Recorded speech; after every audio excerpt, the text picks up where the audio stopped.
Victims describe directed energy, microwaves, radio frequencies, or pulsed electromagnetic fields deployed with surgical precision. They report searing pain, pin-like attacks all over their body over extended durations, synthetic tinnitus, and voices. Others cite burns, memory loss, even heart palpitations. Often these electromagnetic attacks are reported to react to thoughts. One victim from China managed to make the mainstream news.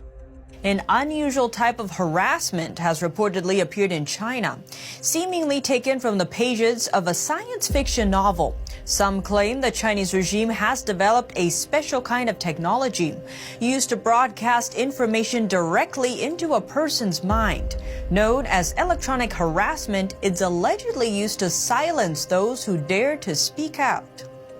Wang Haibang says he's been suffering from what he calls electronic harassment for 12 years. He explained that it all started after he filed a corruption report in 2008. It was against then police chief of the Wuning County Public Security Bureau inside Jiangxi province. They observe my mind with the device and watch my movements. They also use the audio function to send voices to my mind, disturbing me round the clock. Wang says he believes the local police are behind the electronic harassment. He explained that to him it seems that they take shifts talking, insulting, and denouncing him in an effort to spark his anger and make him talk back. According to him, the technology makes it so that only he can hear the noise. He describes it as a never-ending battle in his mind. Wang began in Beijing in 2015. It's taken him 4 years to get confirmation about the technology from China's Ministry of Public Security. The reception staff of the Public Security Ministry said that they indeed have this kind of equipment. It's very expensive. It's available in all police departments at the county level and above. The equipment can monitor your thinking and send voices to your mind and talk to you in your head. The CCP hasn't hidden its intention to weaponize mind control. Regime media mouthpiece Xinhua reprinted an article earlier last year speaking highly of the technology's military and wartime value.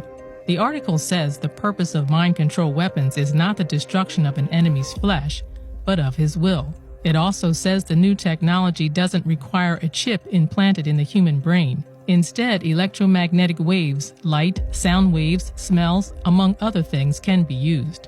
Reporting by Xu Wanhui, NTD News. Forms of torture are prohibited by international human rights law, so any form of torture that was enabled by neurotechnology devices, we know would also be prohibited. Our team strongly believes that any form of non-consensual reading of your thoughts and using them against you would be a violation so invasive and so distressing that it could constitute inhumane and degrading treatment under international human rights law. The UN Human Rights Council has formally flagged this. So in their most recent report, the advisory committee made it very clear that use of neurotech for torture is a violation of human rights. So that would be quite a serious crime. But of course, just because something is prohibited by the UN doesn't mean it's not going to happen. And neurotech is advancing rapidly. Much of it is outside the public eye.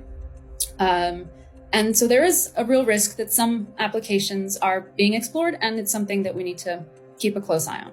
Targeted individuals aren't asking for belief, they're demanding action.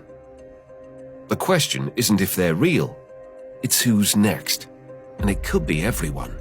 Voice to Skull, the Department of Defense employees, where they like to use the term like hearing peculiar sounds. That's the cover, hearing voices in your head. And then you're crazy, right? Right. So nobody wants to say these things because it sounds terrible. But if this technology is being applied to all of us in mass, consider it. At some point, we need to have some very serious conversations about what the capabilities of modern technology are and the implications. Do you think that they're using it en masse? Absolutely. On the American populace or certain cities? On the world.